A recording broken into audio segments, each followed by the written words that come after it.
Iya, kalau kita lihat tentunya ya Shalini dengan pergerakan indeks harga saham gabungan, walaupun kemarin sempat terjadi penguatan begitu ya Mhm. di level 7 ribuan, beberapa juga ekonom mengatakan atau analis juga mengatakan bahwa ini sebenarnya sesuai dengan harapan dari pelaku pasar dan juga masih sesuai ekspektasi dengan kenaikan 75 basis point dari suku bunga acuan Bank Sentral Amerika Serikat. Tapi yang harus kita garis bawahi adalah bagaimana Bank Sentral Amerika Serikat, The Fed juga mengatakan bahwa agresivitasnya ini tidak akan berhenti sampai dengan di bulan ini, namun bulan Juli sampai dengan mungkin akhir tahun juga agresivitasnya masih akan terus berkepanjangan, ya masih terbuka 75 basis point ini. Ya tentu kalau kita lihat pada perdagangan kemarin cukup anomali ya Gibran ya, ternyata kenaikan suku bunga acuan yang sangat agresif ini justru direspon positif oleh pelaku pasar. Entah ini sebetulnya prank atau justru mungkin pasar belum betul-betul mencerna dari kenaikan suku bunga acuan yang agresif bakal diperkirakan bakal berlanjut di bulan depan ya Gibran ya. Kalau kita lihat memang pelemahan IHSG yang hari ini bahkan sempat 2% dan menyentuh level psikologis 6.800.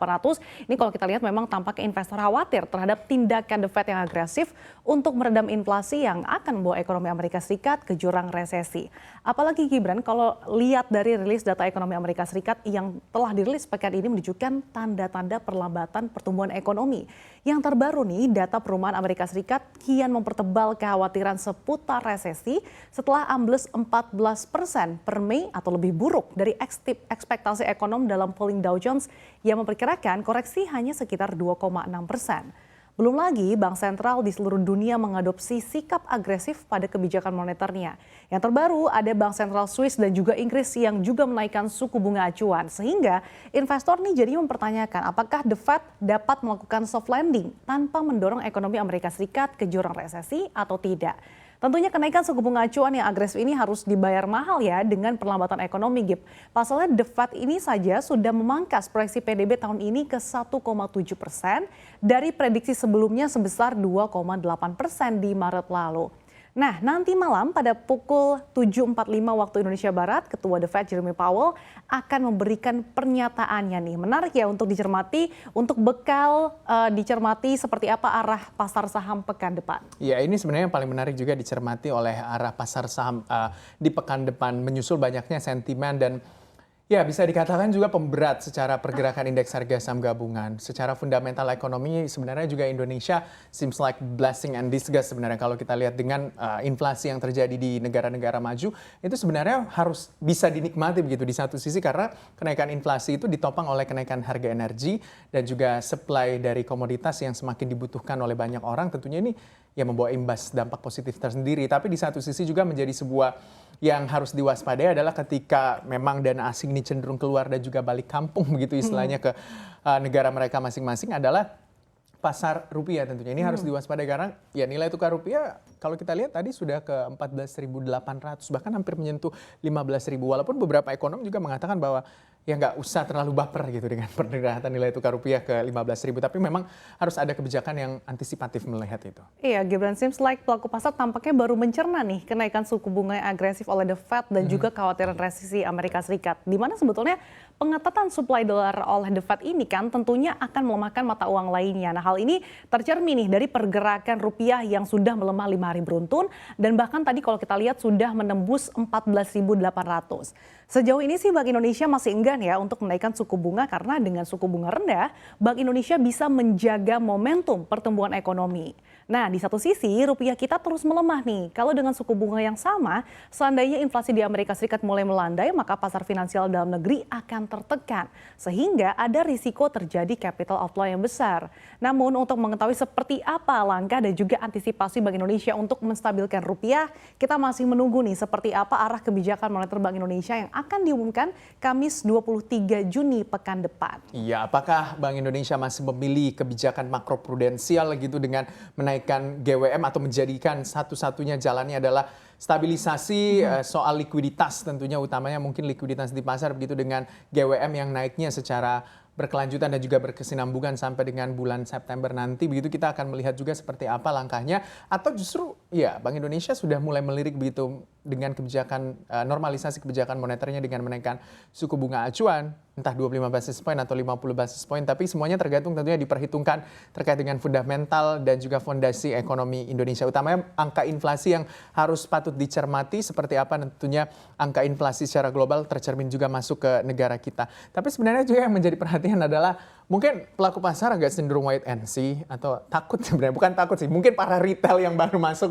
selama pandemi COVID-19 ini mulai harus berpikir ulang ketika melakukan transaksi setiap hari. Mungkin selama ini dimanjakan dengan 7% ARB, arahnya bisa 25-35% tergantung harga sahamnya, tapi kalau semuanya back to normal lagi, simetris 25-25 itu arah ARB atau 35-25 ya, 35 gitu kebayang sama sih aja. seperti apa nanti, seperti awal-awal pandemi gitu ya, yang bahkan anjloknya cukup besar nih kalau kata netizen TBL gitu ya Gib Takut ya. banget loh gitu ya. Takut banget loh. Iya. Nah tapi memang Gib di tengah pasar yang kalau kita lihat memang diliputi ketidakpastian gitu ya, Bursa Efek Indonesia nih saat ini tengah mengkaji nih pengembalian jam perdagangan saham seperti sebelum pandemi yang diyakini bisa meningkatkan nilai transaksi saham di pasar. Namun memang masih belum pasti nih kapan sih kebijakan ini akan kembali diterapkan karena masih dalam tahap kajian di mana pengembalian waktu perdagangan ini juga bisa lebih cepat bahkan sebelum pengumuman status endemi.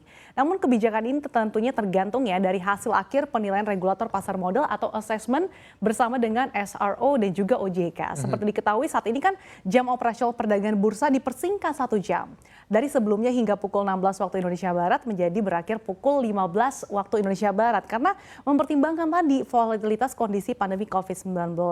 Nah menariknya juga nih Gap, selain jam perdagangan, Bursa Efek Indonesia juga bakal mengembalikan aturan auto reject. Tadi kita sudah bahas dikit ya. Nah jika situasi sudah normal nih, auto reject bawah atau ARB bakal dikembalikan lagi ke aturan simetris sehingga ini harga sahamnya berpotensi anjlok gak main-main sampai 35% dalam sehari. Ibaratnya arah sehari dihapus ARB sehari. Tapi sebenarnya beberapa orang juga mengatakan ini lebih lebih sama saja begitu. Karena kalau kita lihat dengan apa yang terjadi hari ini ketika satu saham ARB satu hari, bukan cuma satu hari sebenarnya, karena kan 7% lah satu hari itu bisanya 3-4 hari atau mungkin 5 hari selama 1 pekan gitu. Jadi hitung-hitung sebenarnya antara ARB sehari langsung 35% gitu atau 25% atau ARB 7% tapi berhari-hari, sebenarnya ini ya impas lah sebenarnya. Justru mungkin akan lebih liquidnya pasar itu lebih liquid terlihat karena kan ARB-nya sudah terbalas di satu hari dan besoknya ya bisa saja berbalik arah rebound atau reversal gitu. Jadi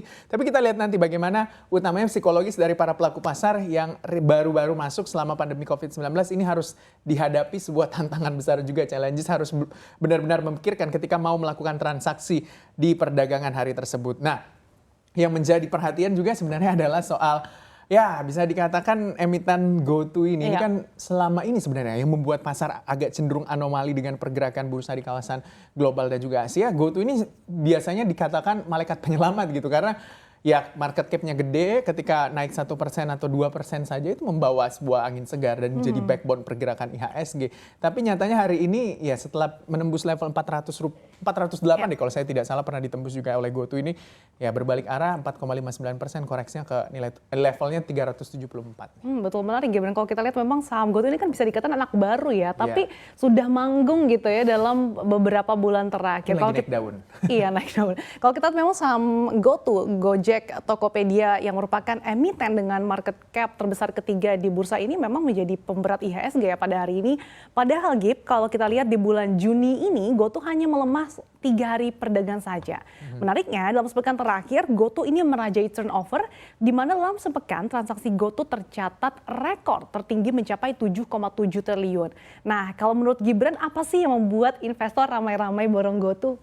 Sebenarnya kalau kita lihat ya mungkin karena pelemahan GoTo itu 1 bulan terakhir begitu, kalau kita lihat nih 1 bulan terakhir kan itu sudah menyentuh level harga 199 gitu ya pernah kita lihat. Jadi mungkin ada sebuah pembalikan arah reversal secara teknikal sehingga pernah menyentuh nilai harga itu Rp400. Jadi kalau investor nyeroknya di 199 sudah 100% dong sebenarnya. Sudah beggar satu kali sebenarnya. Tapi mungkin juga harus dipikir-pikir ketika kita melihat fundamental dari Gojek Tokopedia dengan rugi senilai 6 triliun rupiah, investor yang alirannya atau mazhabnya gitu ya fundamental fundamental we trust ini harus berpikir-pikir kembali. Tapi kalau saya lihat sebenarnya ini hanya berbicara soal momentum dari seorang investor ketika melihat apakah memang terjadi pembalikan arah terhadap secara teknikal Gojek Tokopedia, makanya mereka masuk ya dengan harapan sebenarnya kalau mungkin yang aliran fundamental ya masa depan sebuah saham teknologi bisa berkembang gitu ya. Menarik ya untuk kita cermati seperti apa ke depannya saham-saham di sektor teknologi utamanya di tengah kalau kita lihat memang fundamentalnya ini masih mencatatkan kerugian Gibran ya. Iya betul sekali. Kalau saham teknologi untuk masa depan, tapi yang masih menjadi perhatian adalah saham-saham sektor komoditas, utamanya energi. Tapi yang terjadi kalau kita ketahui bahwa krisis energi ini kian terasa. India dan juga Jerman ini mulai soan ke Indonesia agar dapat kiriman batu bara. Jerman bahkan meminta 150 juta ton.